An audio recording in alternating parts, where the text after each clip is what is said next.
or shortlisted to attend an interview as a DCJ.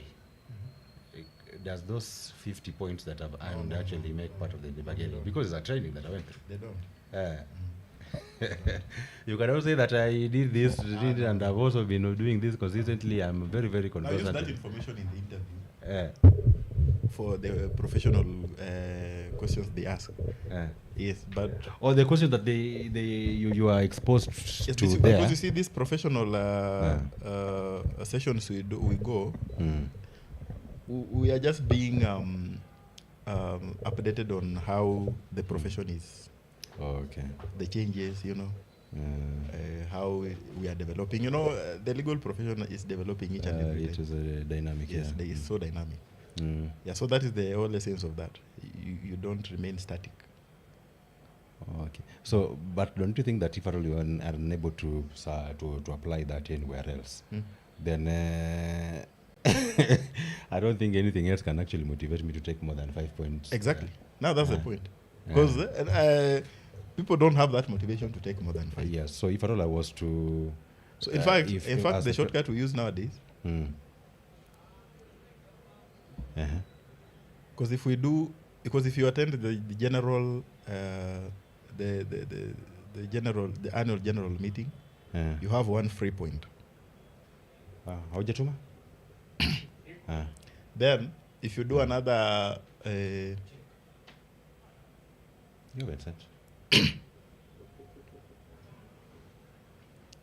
if you do a branch general annual general meeting,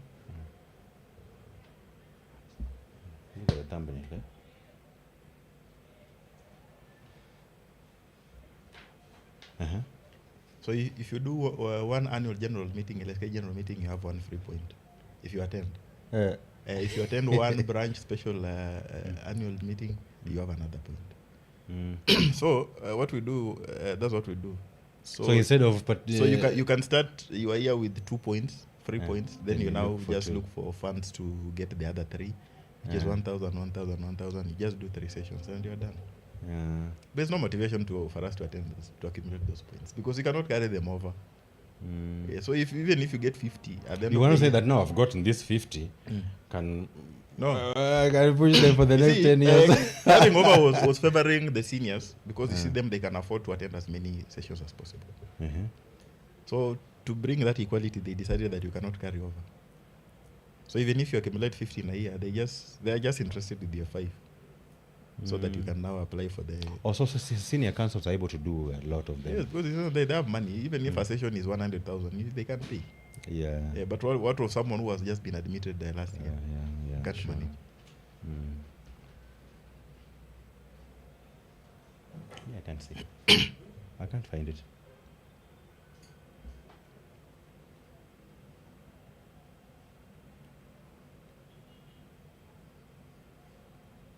You see what it brings, huh?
I've seen it,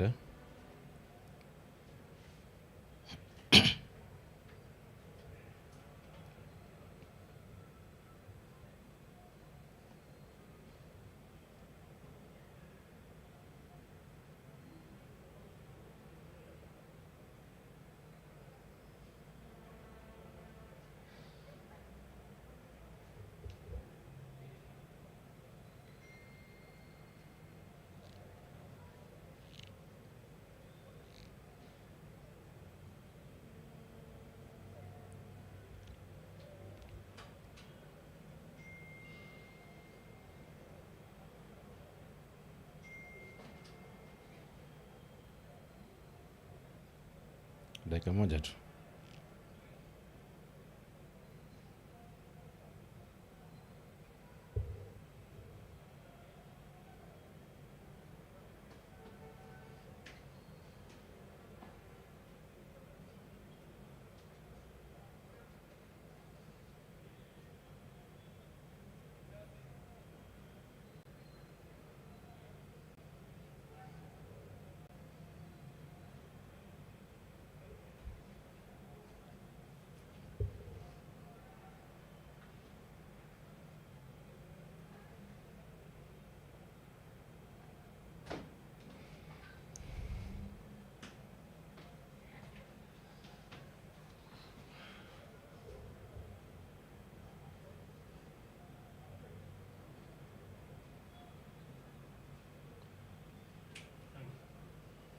Twende.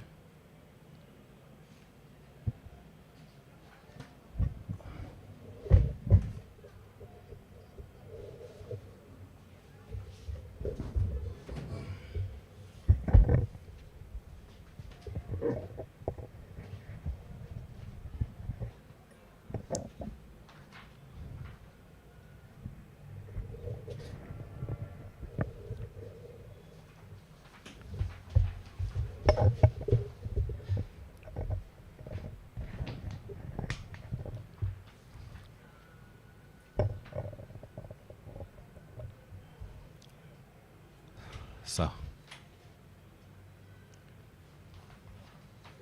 greetings, members of the public. It's another wonderful day that the Lord has made, and I'm here with one of the best advocates that we have in East and Central Africa, Advocate Mukolwe. Welcome. Thank you. It's another wonderful day that we have to evaluate on a lot of things. Yes, before us is a case, Governor Odado'S. Yes. So, Governor Odado'S has been found culpable of the count of crimes and maybe pending to be sentenced now. How did we get here with this matter? For those actually who are not aware of this case completely. Basically, I think if there is any Kenyan who is not aware of this case, I can be surprised. But of course, we have. Okay. Yes. Basically, or in short, what we can, what I can say about this case is that Governor Odado'S, together with two other persons, that is his PA, and one of his county clerks by then, when he was governor, were arrested sometime back in 2018. Should be 2018, yes. And the reason why they were arrested was they were being linked to the death of Sharon Otieno. Yeah. Remember, there was that that whole love story, which, in short, did end well. Yes. So when Sharon Cheated lovers. Yeah. When Sharon was found, when Sharon was found murdered, the three are the ones who were linked to the murder, and that's why they were arrested. And the ODPP recommended that they be charged for murder. Yes, that is under section 203 of the Penal Code. Yes. So they were charged for 2 counts. That is count 1 for the murder of Sharon Otieno, and then count 2 for the murder of they call the fetus baby Sharon, because the fetus had not already been born, so we can just refer to that as a baby Sharon. Yes. Basically, that is how they found themselves in that situation.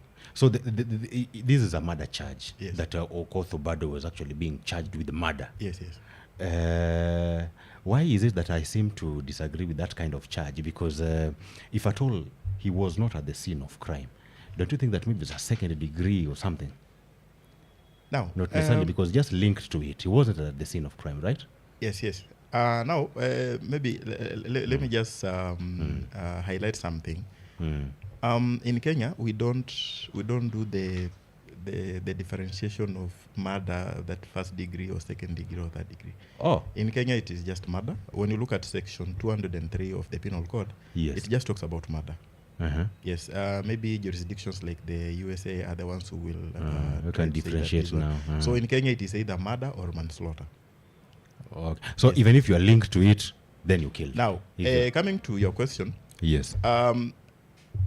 One thing I can tell the members of the public is that for you to be convicted of murder, it is not a must that you be the one who committed the crime. Okay. Or who That is in Kenya. Who did the act. Yes. That is in Kenya. You can be convicted of murder even when you are not at the scene of crime. Accomplice or something. Yes. Yeah. And maybe as we shall have the conversation, as we go through the conversations, Yes. we shall now get how we got there, because when you look at even the judge, how she was trying to evaluate the evidence, Yes. she brought Odado's into the equation through the doctrine of common intention. Okay. Yes. Okay. You see, you might have that intention to murder someone or kill someone, yes, but you don't do it yourself. You now procure some other people who will do it, who act on your behalf, who actually now do it. Yes. Now, does that now say? Does that now mean that you are not guilty of murder? As long as that evidence can be tracked back to you, yes, then you are part of the syndicate, or rather what of we the can syndicate. call Yes, a absolutely. criminal enterprise. Yes. Yes. Oh, okay. Yes. So, what makes this case so much of significance in the Kenyan legal fraternity today? Yeah. Is it because he's a governor? What I can say, one of the reasons is because one of the people who were being charged was a governor by then. Remember, he was he's a former governor. He was a former.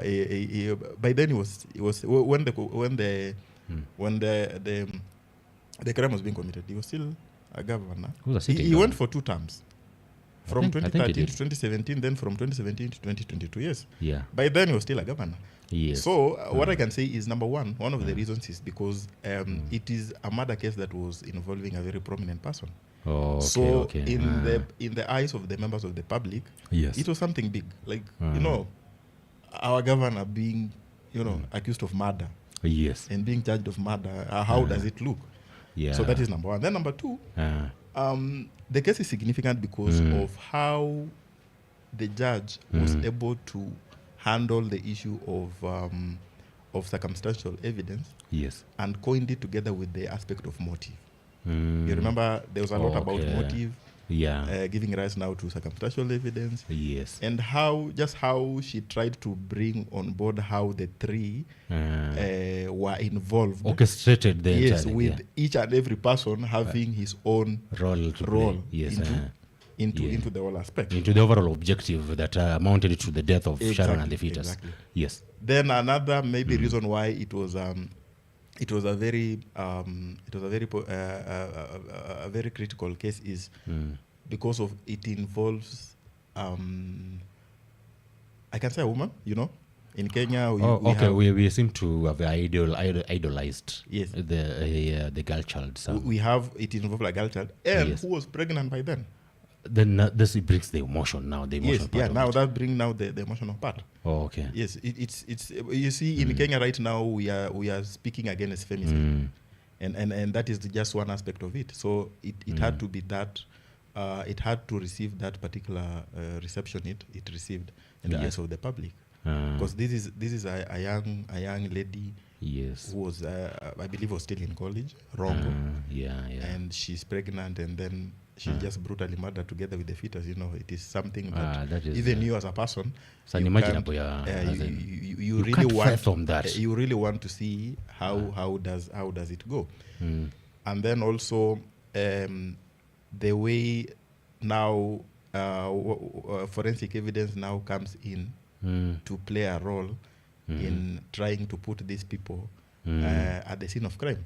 Remember, in murder cases, or rather in most of the criminal cases, the prosecution always try to link the accused person to the crime, or put that person at the scene of crime. At the scene of crime. Yes. So which actually the prosecution was successful to do that. According to the judgment, the prosecution was but definitely the Odado'S side of this had a rebut. as in they just did not do a good job in actually trying to cast the doubt. Because I think the criminal cases like this one, and high-stake one, of course, it should be, the threshold should be beyond any reasonable doubt. So they were able to prove beyond reasonable doubt that Governor Obado was on the scene of crime. That is actually the threshold. Even in this case, it was the threshold. Yes. The threshold has not changed, and it never changes whether from one criminal or from one murder case to another, or other criminal case to another. Yes. Yes. So you see now the issue is the prosecution should prove that case beyond any reasonable doubt. Now it is for the defense to rebut the evidence that is being produced, which they tried. They did a very good job in trying to rebut, in trying to give explanations as to the various pieces of evidence that was being brought. Any that you can remember, maybe in that exchange. Let me tell you. You see, one of the most prominent, the most critical thing that linked Obado to this death, and when you have a read of the whole judgment, you'll realize that it stems from the illicit relationship he had with Sharon. Now, one thing comes in. Initially, it was a lovey-dovey kind of relationship, Yes. Mpango wa kando ile. But Sharon comes in now with the demands. Yes, when she realizes that she's pregnant now, she comes in with demands. Yes, she says that I want a house. I want you to buy me a house. Because you're capable. You are a governor, for God's sake. You are a governor. I mean, what is 20-25 million to you? You won't start like there's a loan somewhere. Exactly. So that will not be so Sharon comes in with demands. Yes, and she wants a house. She wants a very good job. She wants a good car. And she also wants recognition, or maybe she... No, not even recognition. You see, these are the three things that she really wanted for her to keep her mouth shut. Okay. Okay. Yes. And then she tells governor that if you don't comply, then I will expose you. So she was holding the governor at ransom. Yes, she was holding the governor at ransom. So even at her death, she now never came with clean hands. Yeah, from that, you realize now that the governor now starts now a series of activities that now comes in to amounted now to amounting to being brought to being linked to this murder. Yes. That is now where we get the motive, because now she starts doing what we call mitigation, mitigating the situation. The governor starts because there's a point where the governor suggested that she aborts and even sent 30,000 shillings. Oh. Yes. There's evidence of communication that shows that the government actually expressed there was evidence. Oh, okay. Yes, that the governor suggested that she aborts, which Sharon was not of the idea. She told her, no. Yes, because even Sharon's mother testified in court. Yes, and said that was what Obado wanted. Oh, okay. You see, now, now when Obado realizes that there is a threat of being exposed in the media, and considering that he's a very prominent person, then I think that did not go well with him. But again... yet that was a lesser evil. Yes. Yes. Now, Obado now brings in now the second accused person. Yes. Who is Oyamo? Who is the PA? He told the PA. Now, at some point, Obado tells Sharon and the journalist who was supposed to do the expose and everything that now every communication from now henceforth will be through the second accused person. Oh, okay. You get? Okay. So now it is presumed that now whatever anything that is communicated by so and so is actually so he was now to be the in between the governor and them. Yeah. You get? And not arbitrating, not like he's trying to mediate. No. Yes. There was no mediation there. It was just a communication. Oh, okay. This side says, go tell governor I want this. The governor tells the PA, go and tell them. I disagree with this. Go tell him this. Yes. Okay. So you see, and the prosecution presented all these communications and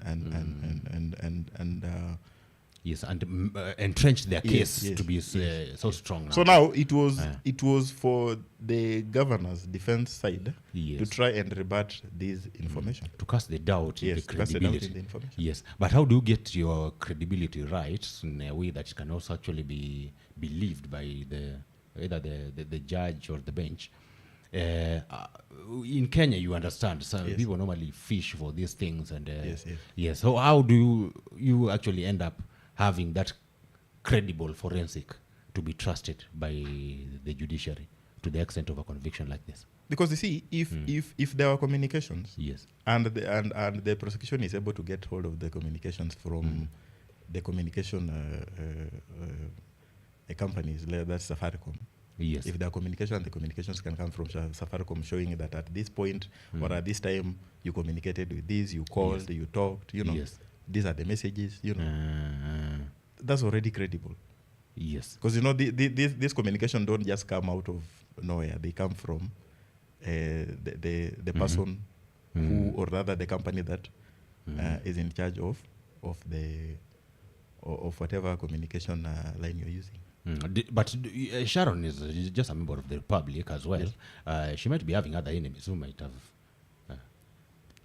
Now that now, because now even if you start using that line of thought, then now what is the proof that she has other enemies? Have you presented to court any other threats from any other person? Because in court you don't don't speculate. You don't just speculate. Yes. Yeah. If she had other enemies. Yes. You come and say that yes. You disagreed with Mama so and so over this and she this, threatened you, and this is the evidence. So it is possible that. So it is possible that I might not be the one. Maybe this one just took advantage of the situation. Yeah, sure. Yes. So in the entire scenario, where we are now at a point whereby the case has gone the way it has gone, and he has been actually convicted of this, are you trying to foresee probably the kind of sentencing that will happen? Is it that Obado is going through a death row now, or a life sentence, or? For murder, what the law recommends for murder is the death sentence. Though of course the court can have discretion based on the nature of evidence, or the participation of each and every party is concerned. So, but basically, we can expect anything, even the death row. Yeah. Yes. But it cannot be implemented here in Kenya. Of course, it is not being implemented. Yeah, you are just put on death row. Then but it is not being implemented. Is there a possibility that Obado can walk scot-free out of this? What now, are the legal lacunas and the loopholes that we have? Yes, when it goes in the Court of Appeal, the Court of Appeal, the Court of Appeal will have now a chance if they appeal. Yes. Have they appealed by now? It's only after the sentencing happens? Sure, but let's wait after the sentencing. Oh, okay. Yes. So if they appeal, then the Court of Appeal can have a chance now to scrutinize the evidence that was brought against the three. Yes. But from my analysis and a read of the judgment, what I can say is for the second and the third accused persons, those ones, it will be very difficult for them to actually escape to survive of the law at the Court of Appeal. Obado might have a chance to survive at the Court of Appeal. Okay, what is that chance? How slim is it? Because you see, the major link, that linked Obado to this murder case is the motive. Is the motive. You see, they are saying the court is saying that Obado had a relationship with Sharon. It went sour. Sharon comes in with the demands. Which he admits. I think he admits. In fact, he admits. And even there is a DNA evidence that shows that the fetus was his. So, actually, Obado doesn't dispute the fact that there was a relationship between him and Sharon. Okay. He admits. Now, what motive brings in is at the start. The problem starts at the point where they start deviating I want you to take the disagreement that now they had. I want you to abort, and I don't want to abort, and then the demands come in, and now the threats. So you see now, according to the court, that culminated into a motive. Yes. Okay. That let me eliminate this person, so that I can salvage my reputation as a person. But I'm also trying to look at it from this angle that, let's say, for example, Obado escapes. What motive will it be that these two committed this murder? What of benefit that is it leaving? Yes, and that's why I said it is not automatic that Obado can walk free. Oh, okay. There might be a chance he might walk free. You see, when it comes to appeal, it now depends with how you now try to posture yourself on the yes, to try and dig holes in whatever evidence that was presented in there. No new evidence now at this particular point. So there might be a chance that he might walk scot-free, and but even if he walks free, then those are the questions that we shall be asking ourselves. That if Obado is removed from this picture, then now what remains of the two? Now the PA was killing it to benefit who? Why? Yes, exactly. Yes, who is more likely to benefit from the death of Sharon? Yes, I think the court. Those are the questions now the Court of Appeal will be looking at. Oh, okay. Yes. But you see now in this thing, in a legal process, there's normally competing narratives whereby the prosecution throws, the defense comes and rebuts against whatever have been said and stuff like that. What are these kind of common strategies that are normally used from a legal point of view? Now, for the prosecution, it is always the prosecution always establishes a series or a chain of events that links the accused person to the criminal act. Yes. Is there a name for that strategy? As in, is it? So the strategy is you bring evidence. If there is anything that can prove that there was a link between these two. Yes. Present it. Present it. Yes. Now, it is for the defense now. Yes. And you see, when the prosecution is doing that, it should do that beyond any reasonable doubt. That if I'm looking at whatever the prosecution is bringing on before the court, I shouldn't. By the time the prosecution is concluding or rather closing their case, I should look at that evidence and say, there is no doubt. Yes, there is no doubt you are there. Yes. There is no other narrative that can come in. Yes. There is no other hypothesis. Yes. Because you see, when it comes to murder cases, we always have a hypothesis. Oh, okay. We can say that this happened because this or this. Then we also sit down and then start thinking on a second thought, it might also have happened because of this. But you see, for the prosecution, their role is to try and create a very concrete case and evidence in that when you're looking at it, there is no any other hypothesis that can come in, or there's no any other angle that someone might bring in to just cast a doubt in that evidence. And the prosecution did this successfully. Yes. Okay. Now, for the defense, it is your duty now to rebut that evidence. You see, I always say, you see, for murder cases, for example, just a simple example, if the prosecution is trying to put that person or the accused person at the scene of crime, it is your role as the defense to try and remove that person from that scene of crime. Yes. So as the prosecution is trying to put that person at the scene of crime, as the defense, you are trying to cast so many doubts to the point that someone will look at it and say, I don't think if this person was there. Or even if that person was there, there is like 50% chances maybe it was another person. Yes. But now it also happens that we are trying to look at Obado being linked to this out of the motive. Yes. How important is it to prove the motive as opposed to proving the actual commission of the act itself? You see, in murder cases, we have two important things that must be there. one, the death, that is proof of death, which is there. Yes. Then there must be that unlawful act that causes the death. Yeah. Then there is a very, very important aspect. That is the mental aspect. That is the That the malice. person actually saying. That is the malice. The malice are forethought. In fact, if you remove the malice from the picture, then it becomes manslaughter. So the threshold now comes lower. Yes, for it to be murder, there must be that the act itself, the motive to actually commit the act itself, act. Yes, and the mental sanity.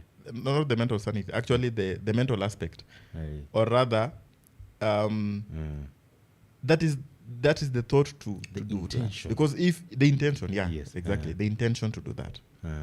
So now, when you're looking at how this motive aspect was built, it was built to bring in that intention.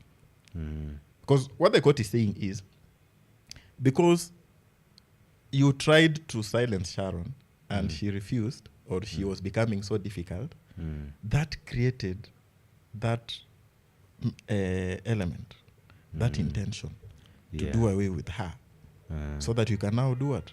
You can now save your reputation. Your reputation. Yes. Yes. Because if we get involved in a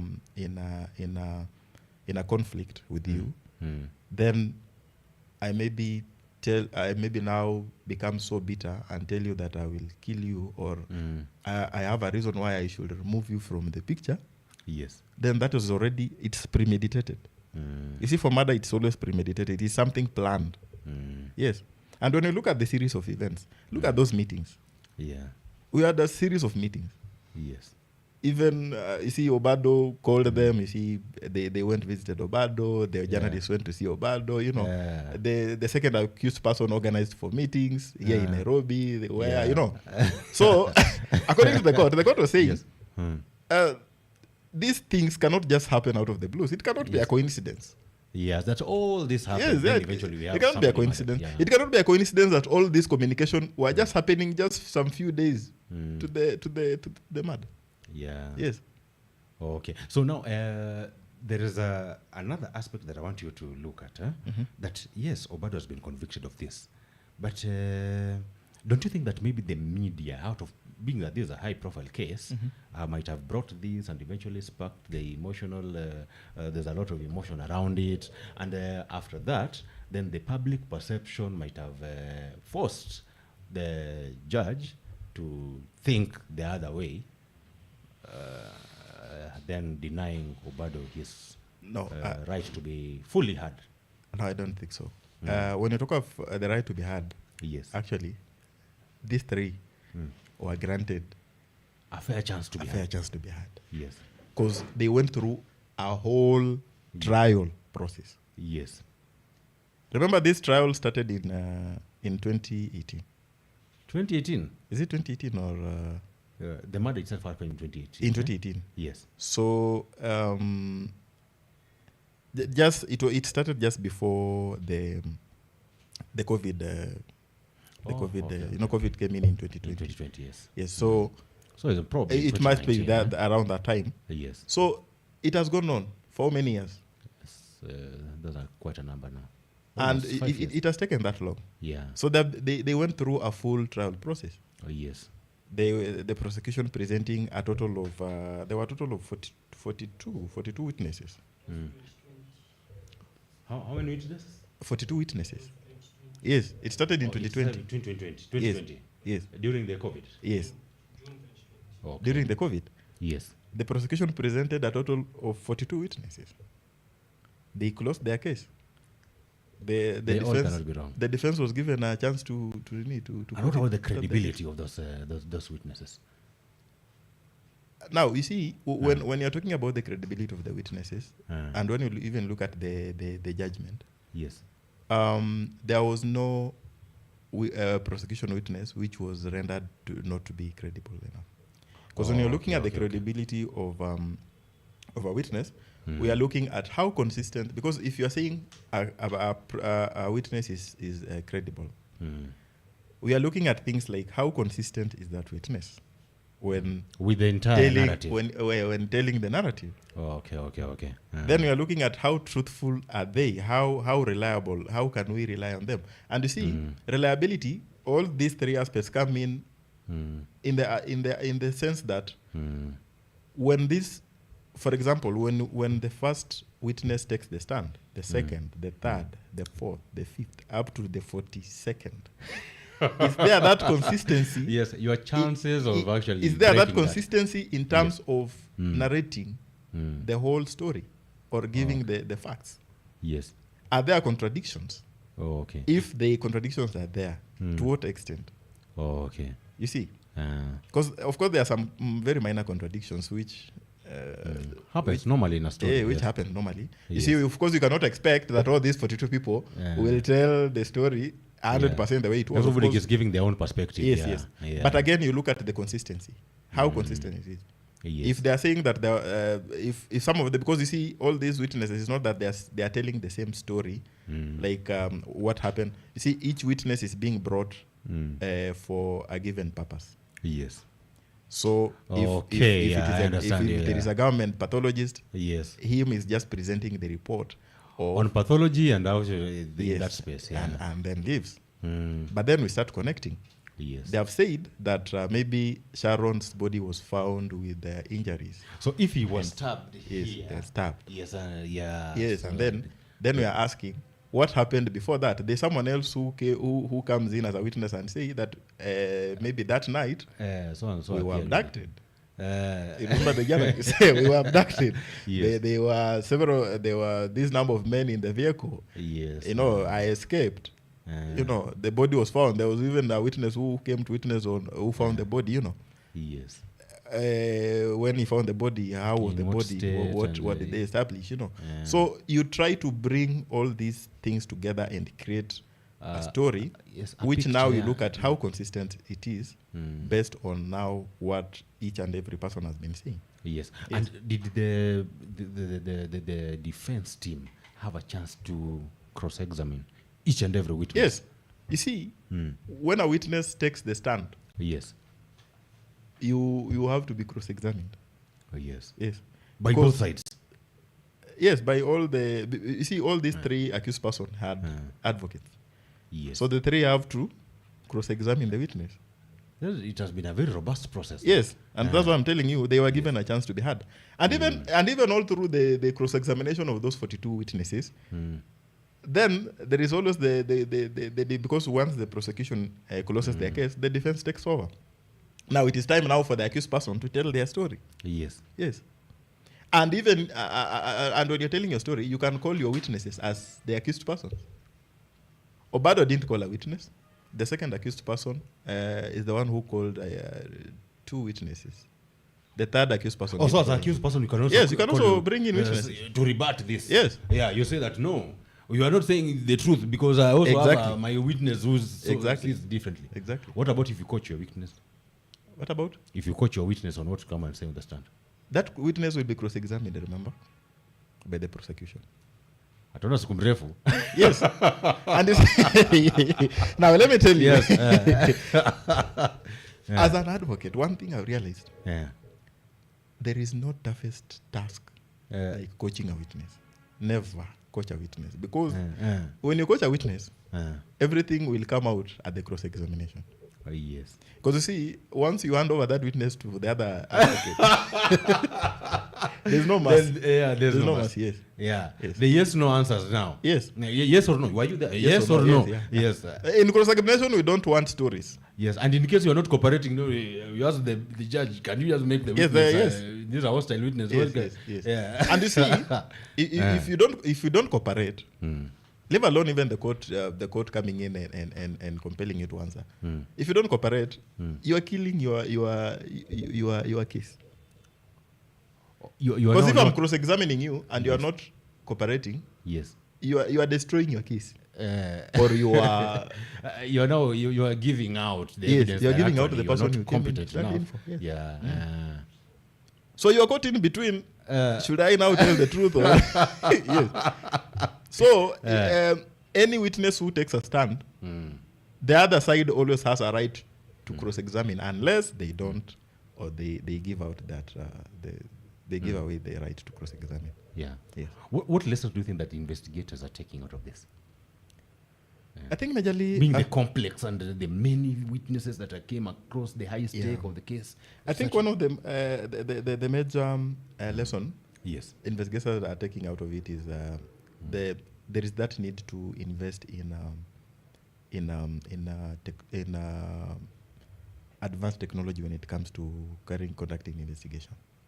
Because you see, because you see, in nowadays, these cases have become so complex.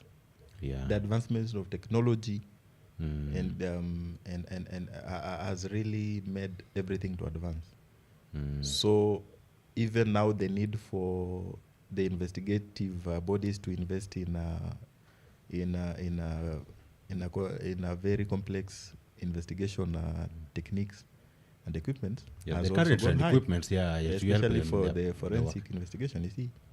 Yes, because nowadays you cannot compare investigation now and investigation maybe in 1980s, 1990s. Yeah, yes. True. So, and even as the technology continue to evolve, there is that need also for them also to continue to evolve and also invest in such complex investigative techniques. Yeah. Yes. Are there legal precedents that maybe you are taking home here? For precedents, okay. One thing I can say is this case can be termed as, of course, as a landmark case, which can which has set a precedent. But again, what we are saying is, let us wait and see if there is a chance at the Court of Appeal. Let us also wait and see what will happen at the Court of Appeal, because it might be a bit earlier for now to say it has created a good precedence, only to go at the Court of Appeal and fail. Yeah. Yes. So do you think that the Constitution has a way of balancing the rights of the accused as well as those of the victims and the family and whatever they've gone through, the losses and all that? Yes. Remember, this is a criminal case, not a civil matter whereby you'll be compensated some money and stuff like that. Now, let me start by addressing the rights of the accused person. The rights of the accused person are well enshrined in the Constitution. When you read Article 49 and Article 50, you'll get a good understanding of how the accused person are well protected. For instance, before being arrested, the arresting person must tell you the reason why they are arresting you. You have a right to be told why you are being arrested. Yes. Si kutoka tu na mtu anakushika, you are not being told the reason. Like but of course that still happens, but it is a right. You also need to know why you are being arrested. Yeah. You have a right to remain silent. But now you're in Kenya, man. The one says, why are you guys arresting me? Coffee. And even the people actually who are arresting you, they even covered their faces. Exactly, the vehicle didn't have. You can't even see the number plates. You don't even know where you're being taken. Vis-a-vis those abductions and those cases where people are being still arrested arbitrarily. Yes. You have because when the police are coming for you, they need to tell you why you are being arrested. Yes. They need also to inform you of your right to remain silent. Yes, because you can start talking and you start incriminating yourself. So you have to be told that you have a right to remain silent. Yes.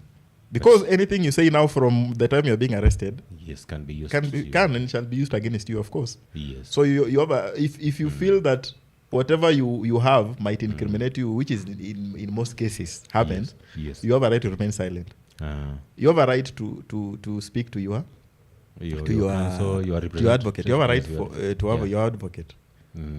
You have now. You have a right to an advocate, even if you don't have a private one. The government is supposed to provide you with one, right? But you see, the government only provides. The one who is accusing you. The government only provides for these for capital offences or children cases involving children. Is this murder not a capital offence? Yes, I'm saying this. But for the criminal cases which are not capital offences, the state cannot give you an advocate. That's what I'm saying. What's the difference? There are criminal cases which are not capital offences. We have capital offences, then we have minor offences. Capital offences, we are talking of offences like murder, robbery with violence. Okay. So fraud and that's not capital. Those ones, you cannot proceed without an advocate. If you cannot afford an advocate, the state will give you an advocate. But the same state that is accusing you will give you an incompetent one. And we are the ones. We do the for pro bono. But again, now there are offenses which, if you don't have an advocate, you will represent yourself. Yes. The misdemeanors. These minor offenses, these misdemeanors. So you'll be asked, do you have an advocate? No. So you proceed. Yes. But these capital offenses, you cannot proceed without an advocate. The state will always give you an advocate. So you have that right. Okay. Yes, you have that right. And now, after being arrested, you have a right to that is presumption of innocence. That's what they always say, that you are until proven guilty. Until you are proven still innocent. Yeah. Yes. You have a right to a fair trial. Yes. That's what we are saying. You need to be heard. And that's why now you have to be taken through that trial process. The prosecution, the accusers will present their case. Yes. Then you, as the accused person, you also have a chance to tell your story. Yes. Then you also have now a right to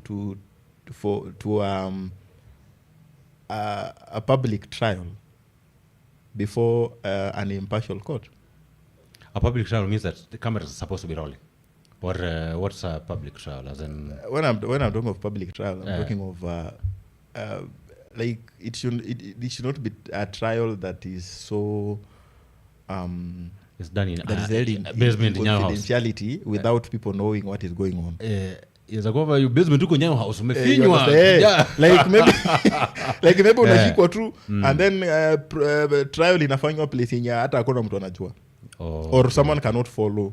You know these criminal cases, you can actually go to court.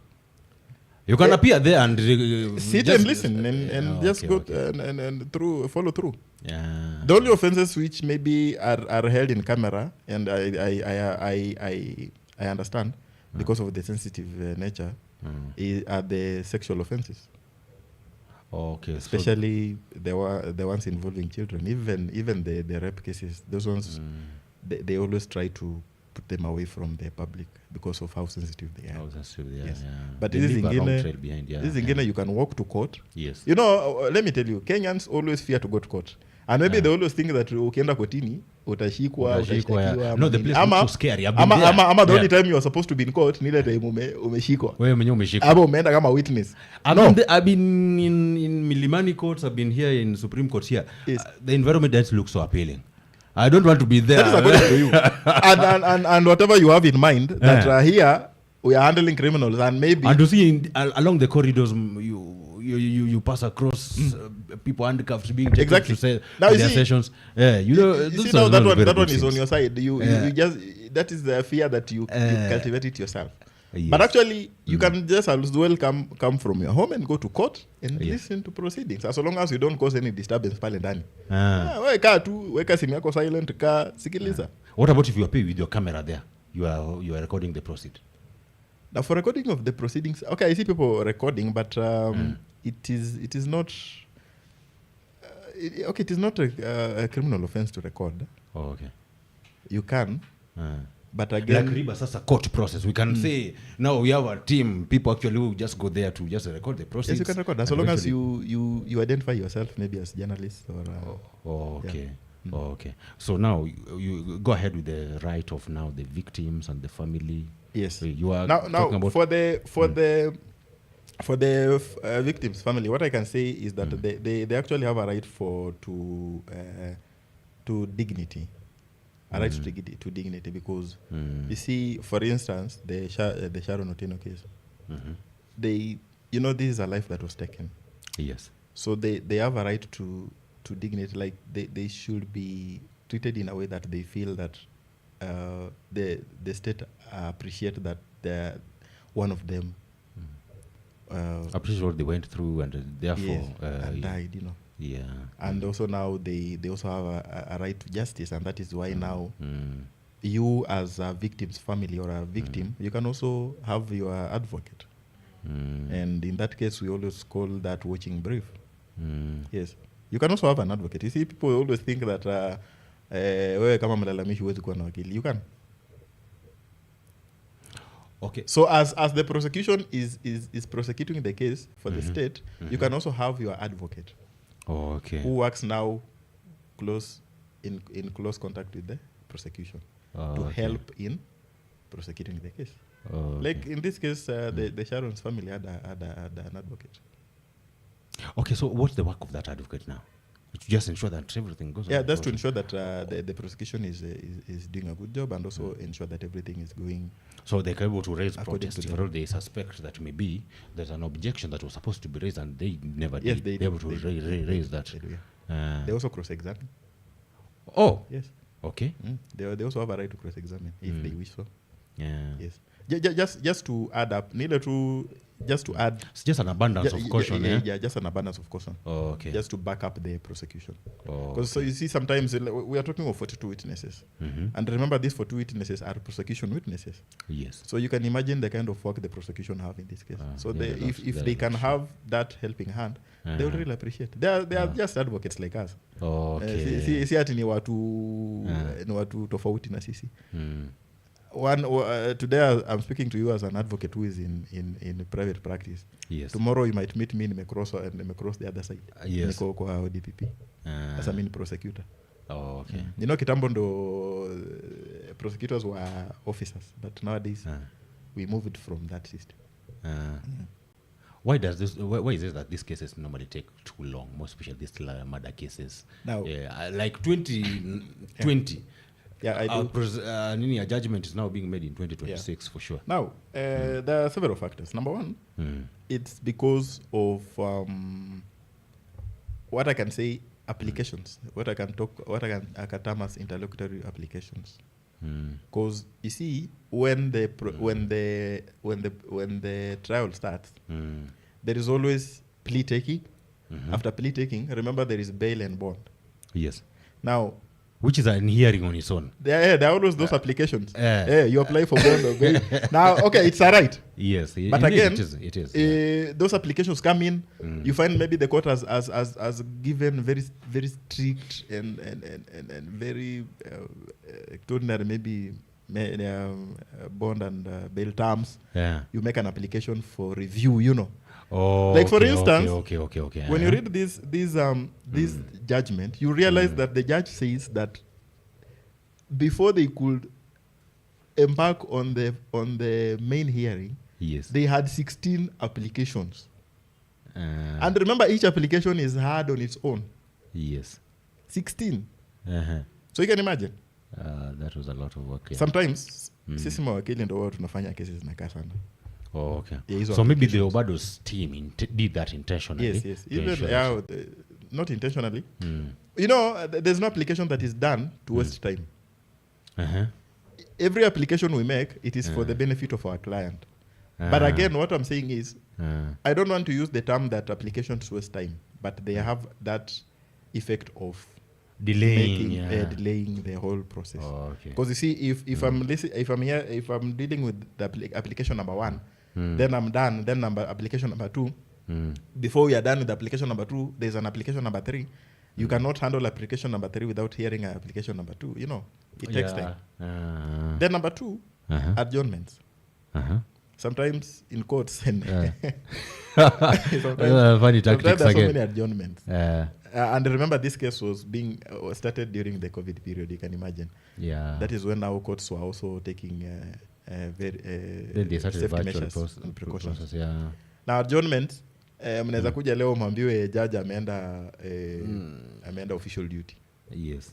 So which official duty is more official than this? Judiciary. Maybe ametumwa workshop pali ama nini. Like seriously? So cases hiyo siku zote I thought that before atume mahali nafaa wanaangalia that if at all we are sending this person who is holding brief. This one I'm just okay. Yes, but you see now, maybe that day kuna hearings. You see, as long as ayuko, those hearings cannot proceed. They have to be given other dates.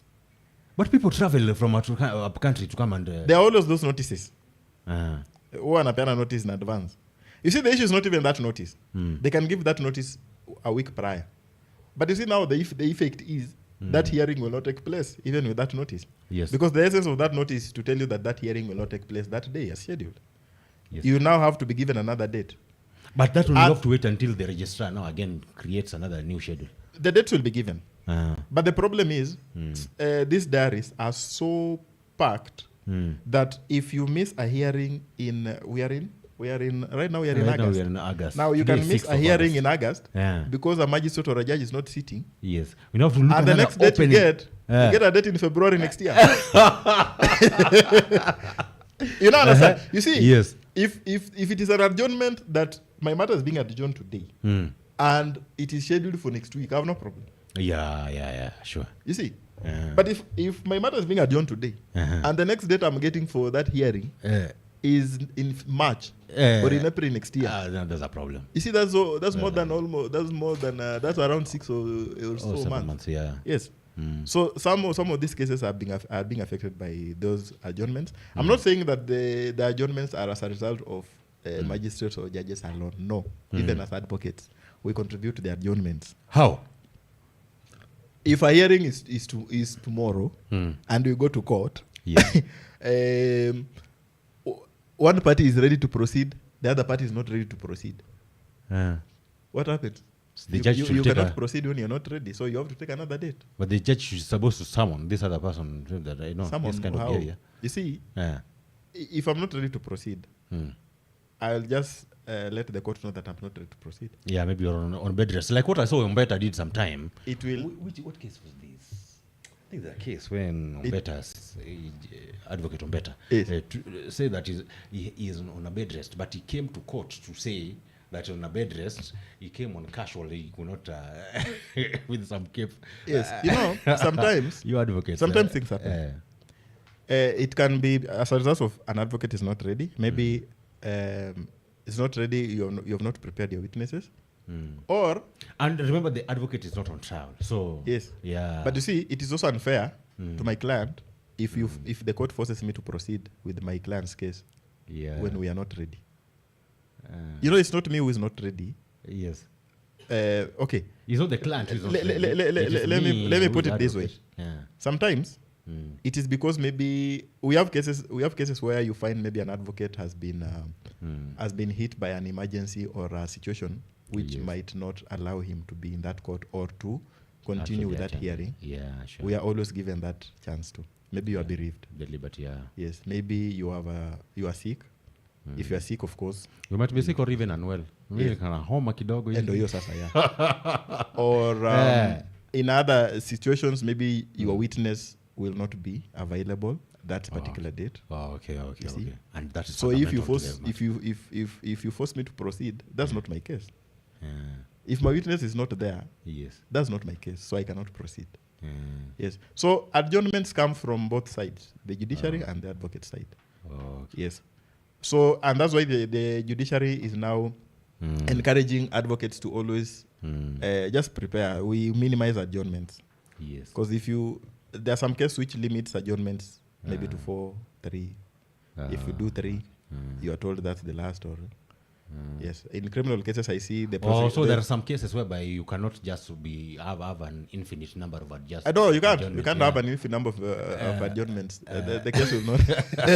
So it might never happen. Like for example, in criminal cases, you can be given the prosecution can be given maybe a maximum of 3, and the defense a maximum of 3. Okay. So depending on who the is rules adjourning, are agreed. The rules are agreed between. No, the magistrate can just come up with that. Okay. So depending on who is adjourning, sasa unajua nikiadjourn mara 3 nilipewa 3, so I cannot adjourn any further. Yes. So ukikuja and some situation where you are told I'm adjourning this matter for the very last time. Next time we are proceeding. Now if you are given that, you know very well that next time hakuna mambo na kuadjourn. We shall be proceeding. So whatever you must be present to represent your person. Even if your witness is not there, we proceed. Yes.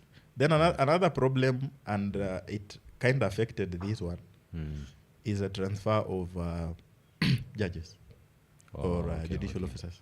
Because can be called to duties elsewhere. Yes. Because when you look at this judgment, when you read it, you realize that this case was handled by 3. It started by Justice Lesit. Then it proceeded to, I think, Justice Ngenge, then now the one who handled it. You see, a trial will start. In the middle of the trial, the magistrate or the judge is transferred. Maybe the incoming one takes another 1 or 2 months to settle in. The bureaucracy now. And in criminal cases, now let me tell you what happens in criminal cases, even in civil. You see, when a judicial officer is transferred and another one picks up the file, you have a right. You have a right as the accused person. Yes. To have the matter start afresh, or proceeds from where it had reached. So as the judge? No, as the accused person. As the accused person, you can say, no, this judge does not have a clear view. We have to start this thing afresh. Yes, you have a right, yes. If you wish so. And if you choose so, it will start afresh. Okay. Yes. But of course, some will look at... and that's a right that cannot be denied, eh? Yes, it cannot. Oh, okay. In fact, when that new magistrate or judge takes up the file, that is the first thing they will tell the accused person. Would you wish for us to start? Would you wish for us to start over, or we just continue from where it left? No, but some will look at the how long it has taken for them to be there, and then see tena tukianza upya, maybe we have handled 10 witnesses. Accused, the accused can look at it that way. Yeah, maybe we have handled 10 witnesses, tunabaki na 5. Tukianza tena, we shall have to go through the 10. So itachukua more time. Yes. So wengine wanaonanga tu afadhali tuendelee. But kama tumeenda 2020 from 2020 na tuko 2025 and from a probability as an advocate, you are looking at it and unasema tu, hey, my person here is in a very, very bad spot. And now this has been transferred. Don't you think there's another window to purchase more time for your person? Yeah, of course. Yes, it arises. It arises. But of course, you see, now that is a right that is granted to the accused person. If the accused what the accused person chooses is what the court will take. Yes. Now, if they decide to start again, you as an advocate, of course, you can advise them. You can advise them on the advantages and disadvantages of starting again, or just proceeding the way or from where it had been left. Now it is for them now to choose. Now that the judge was not there, you see now the new judge has just been introduced to this matter. Is not privy to the emotions during the cross-examinations of these other matters. How will that be absorbed into his judgment entirely when he's now been making a conviction? Should he be able to successfully carry to that? What is more important?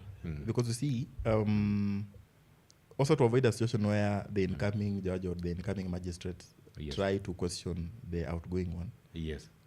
Everything that is said in trial is also noted down. Okay. It's written. So unaonanga wanaandika. All those dynamics. Yes, wanaandika. Okay. Everything. Everything must be on record. So when a new magistrate or a new judge comes in, they just have to pick that file and just go through the proceedings. Yes. Yeah. To have an understanding or appreciate what was said, because when the judgment is being written, it's not written based on the emotions of the witnesses when they were witnessing. Yes. It is on what was said on record.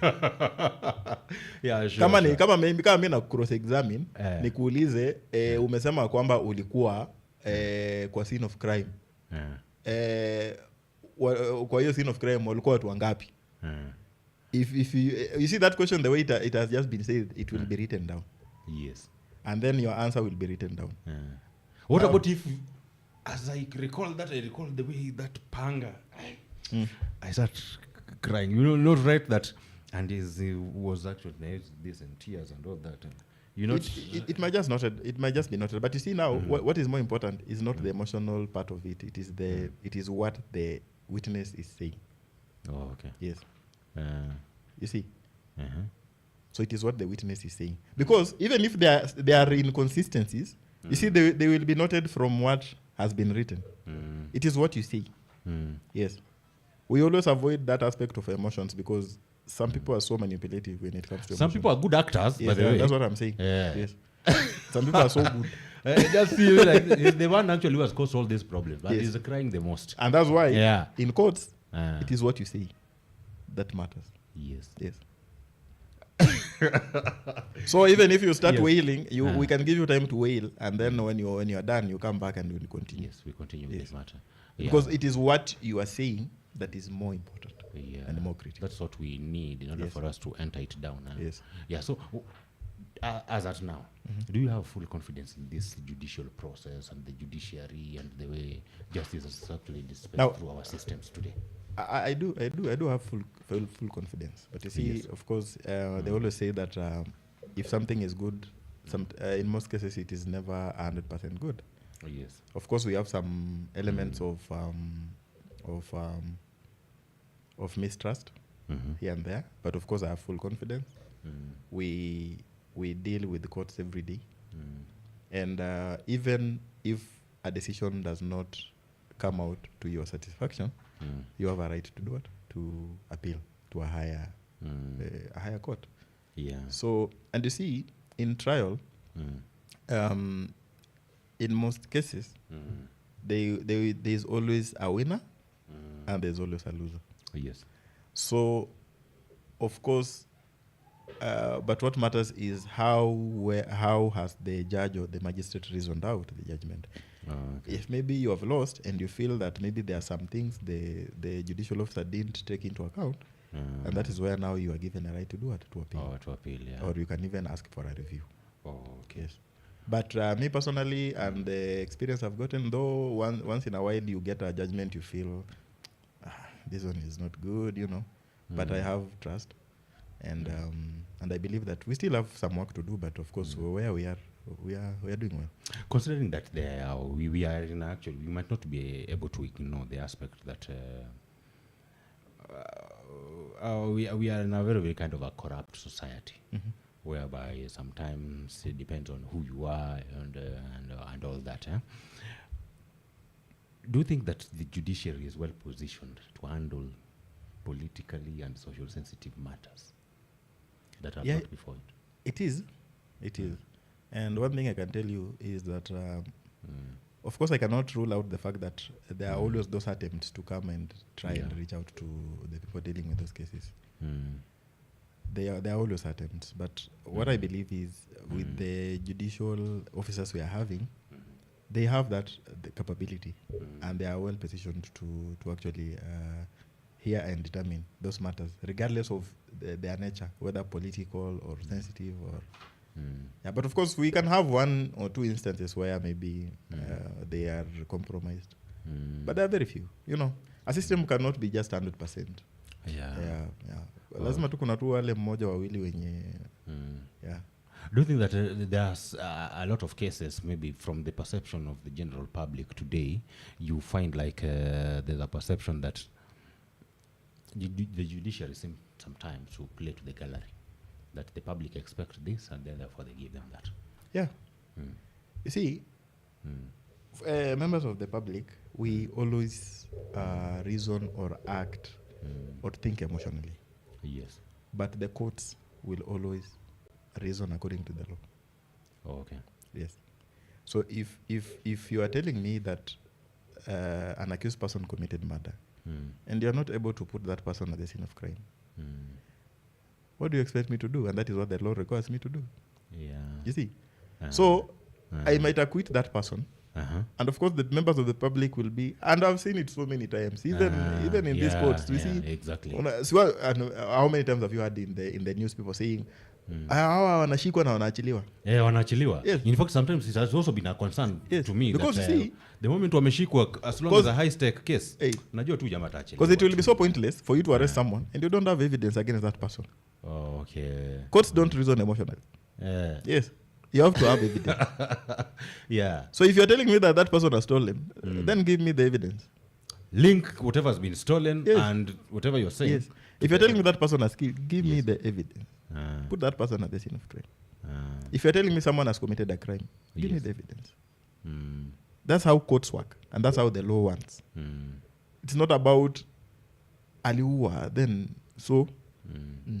Are there maybe legal lacunas or loopholes that you see from your end that need to be adjusted as far as these criminal cases are concerned, more especially the corruption cases, that either through legislation or any other means that seem to be pulling us as a society behind, as far as these criminal cases are concerned, corruption cases are concerned?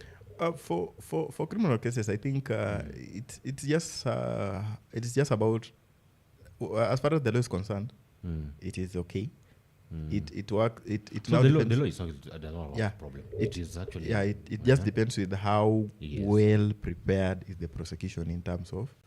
And you see, the arresting process is not just a matter of arresting someone and taking that person to court. Yes. You see, you arrest, then the ODPP will the evidence is collected. Then the ODPP will recommend whether to charge or not. So now, whether to charge or not depends now with what do we have. Okay. What do we have before? Is what we have enough to take to court and convict this person. Okay. And that's why you see most of the time they will always run to court to request for more time for investigation, because they know and they are very sure that if that matter proceeds the way it is, then it is going nowhere. Oh, okay. None. Now, when it comes to corruption cases, I think with the corruption cases we have, I think those are the cases that we have, cases where most people are just being compromised here and there. Yeah. But again, another problem when it comes to corruption cases is always the proving the all those things. I've always thought that probably the reason why we don't have convictions in that space is because corruption is not well defined. When public funds have been embezzled, yes, that's theft. Just say that we're not dealing with a corruption case, we are dealing with theft. This person has stolen. Yes. Don't you think that maybe is the part of the definition, so that it is clear what we are dealing with? Let's say we were charging for corruption, so what is corruption? Now, it depends now with what we take as corruption. For example, the other day you saw a magistrate and a probation officer being arrested. Yes. For corruption. That was not theft. They were being given a sum of money to do what? To give favors. No, that's bribery. Which is? Bribery. It's just part of corruption. So, the ODPP has recommended charges against them. Oh, okay. Right? So they will be prosecuted. Yes. So to me, it just goes back to because if at all you are charging someone for corruption, then it just goes back to what do you have to prove that. Oh, okay. Because you see, you can say that I have embezzled 200 million. Yes. Do you have proof? Yeah. That I've embezzled that 200 million? Yes. It's just a matter of saying, you see, me naweza sema umetumia 100,000, but if someone asks you, yes, ameitumia aje, or what shows that ameitumia vibaya. Have you brought maybe books of accounts? Ukasema hii pesa ilitoka ikaenda hapa bila authorization ama nini, you know. Okay. Unaona? So it is just a matter of saying that someone is corrupt. It is saying someone is corrupt and also being able to back up those because we have gone through the books of accounts. We've realized that there is some 200 million missing. Yes. Hiyo 200 million ilienda hapa. Yes. Because you see 200 million missing again. Does that mean that huyo mtu mwenye ako in charge ndiye alichukua? Of course ako answerable. Yes. But again we are asking ourselves, we also need to go a step further and see kama in a miss, then where did it go? Oh yeah. That is where now we start digging holes. Yeah. No, maybe ilienda kwa account yako the way the YT one was. Yeah. You know that one was so open. Ilienda kwa account za ya wife, children, you know, from public, you know. Yes. You see. But if you don't have that concrete evidence to show that, then it's pointless. Yeah. So now, as we conclude, what do you think is justice for the Sharon's family? What amounts to justice as far as they're concerned? This is one question that I always ask myself, because getting a conviction and people were being sentenced to maybe death, is that justice? To some people it's justice. Of course, to most of the members of the public it is justice. But now, I don't know how the family will feel about it, because do they now feel that now our daughter's death has been now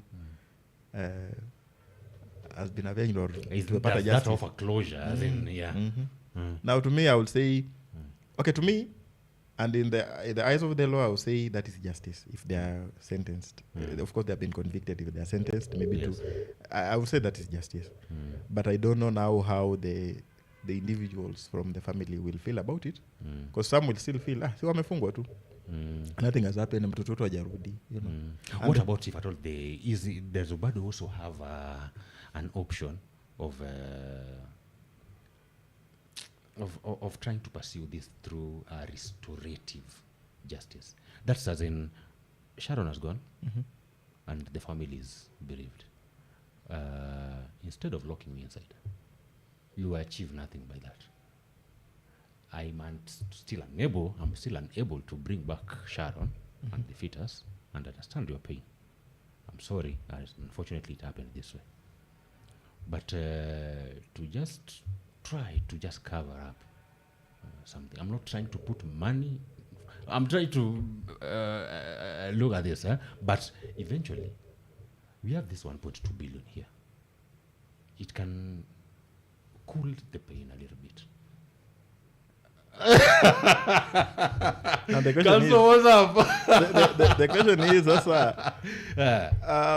how now do we even quantify someone's life? That's the only problem. No. He's not quantifying the life. What I'm just saying is, because you see, whatever has happened has happened. Understand? But we can arrive at a out of court settlement. That's too late for that now. They've already been convicted. And even if that was to work, it has to be the family has to accept, which in most cases is very difficult. You know, families which have lost their loved ones, they will always just want to see you in jail. So it's revenge. Yeah. To them, it's just an eye tricky. for an eye. It can't work. Yeah. For minor offenses, that one can work, but for such capital offenses, it's very difficult. They also fear that probably, as they go that direction, they will not appeal so positive to the public, and eventually they'll kama mafisi. Yeah, even as such, in murder cases, we rarely have that. Not even rarely. We don't. I haven't seen a case where parties have requested to have an out-of-court negotiation and settlement. Is it because these criminal cases is normally the state that is prosecuting it? Yes, the state is prosecuting, and it's a crime under the law with a punishment. Oh, okay. Yes. So there's nothing like maybe the family can say that is okay, the crime happened against the state, but for us as a family, we want time for closure, and we want this thing. We don't want this thing to go. So it's beyond the family as well. In other offenses, I've seen that happens, but not this capital Not offenses. in capital offenses. Oh, okay. Because in other offenses, you can talk. I've seen where people have dropped charges. Yeah. Mnaenda mnaongea kama hizo ma theft na nini. Yeah, you can talk. Na some the property in question maybe is 100,000. Wacha tukupatie 100,000. Story issue. Story issue, you withdraw the case. But in capital offenses, it's a bit difficult because of the technicalities and the sensitive nature they take, especially for the victims' families, and also even the public. Because you see, one thing about the law is, or the legal system is, every decision that is made by the court is always under the scrutiny of the members of the public, and then it has the effect of setting some precedents or something. So what do you think if today Sharon Sotieno family says that we can take something alafu hiyo story tuache?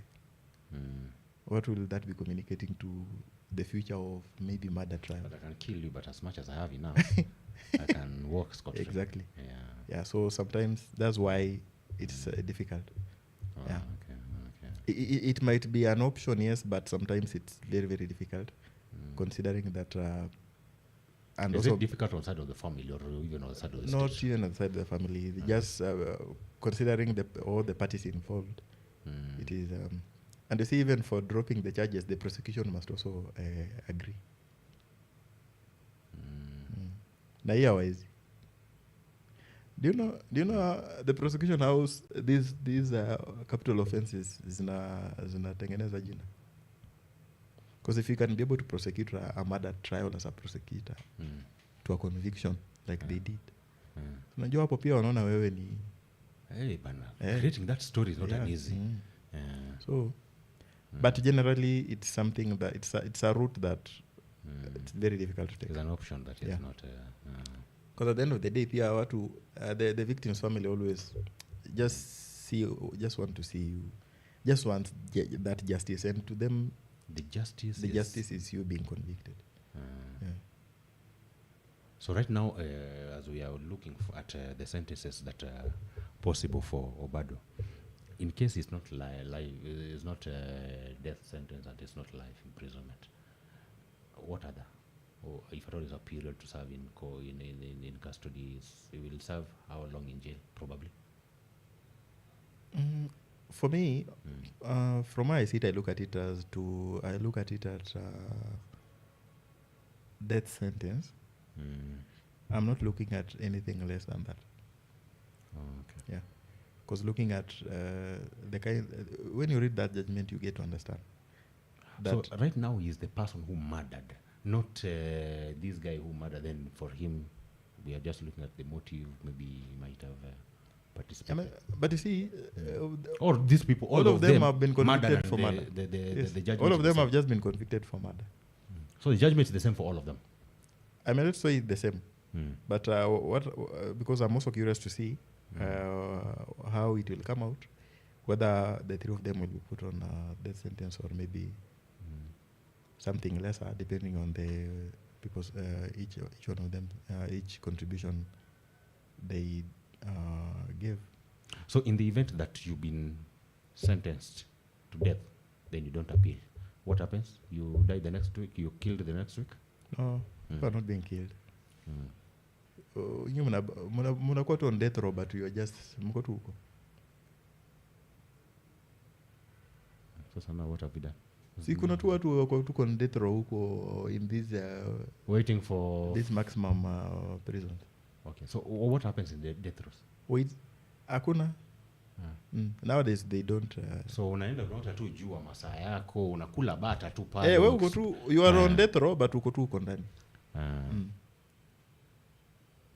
So unajua tu maisha yako just like there. So you're just like any other prisoner. Despite the fact that for you your sentencing is such grave. Yes. Now as per the trial, as per how they are being treated there, I may not know. Does the sentence also prescribe how you'll be treated down there? No. It's just a sentence.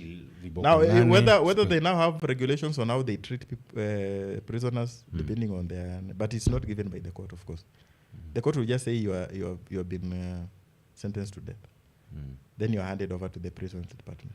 But are there acts that actually governs the prisons department that for people who have been sentenced with murder, hapa, and this is the way you are going to of course, what I can say is for them, I was also seeing wale wanapelekwa kwa hizo maximum prisons where like committee, the real criminals, where the real criminals are. You know, those maximum prisons.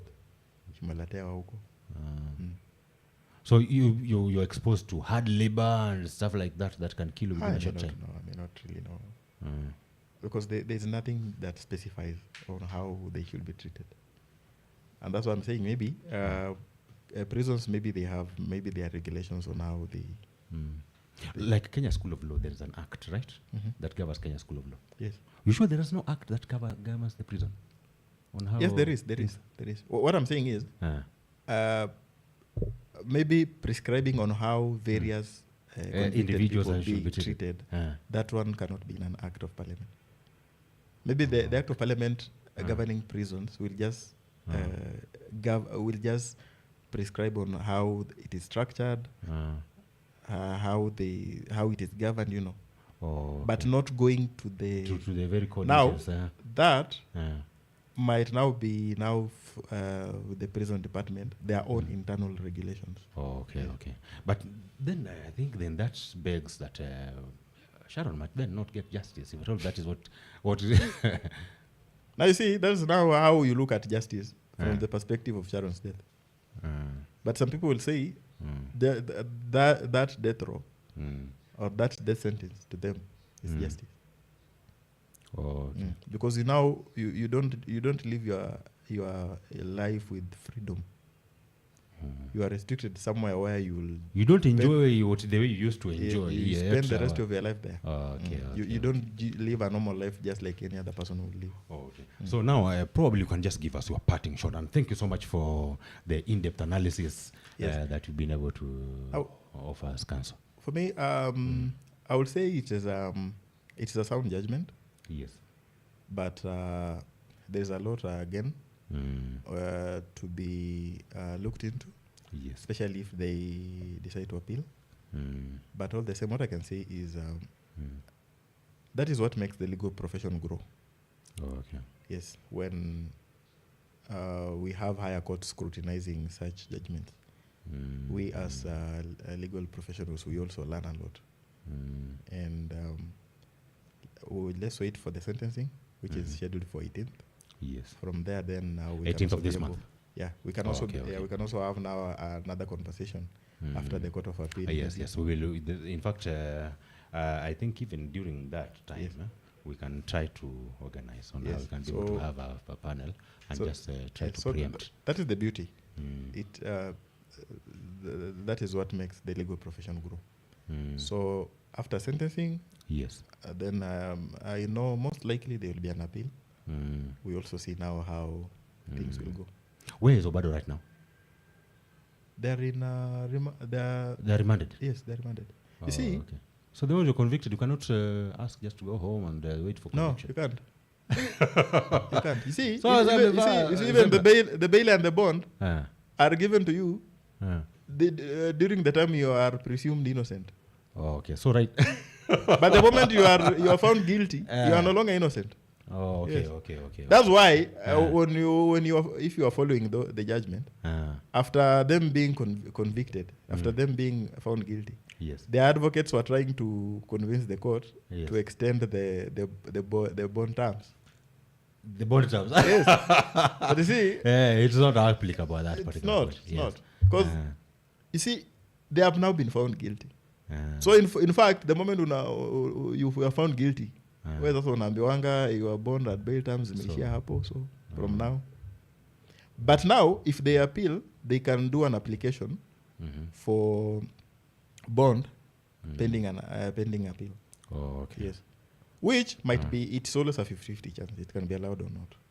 So what that happens is that you are let go as the appeal goes on. Okay, yes. But don't you think that he might be a flat risk?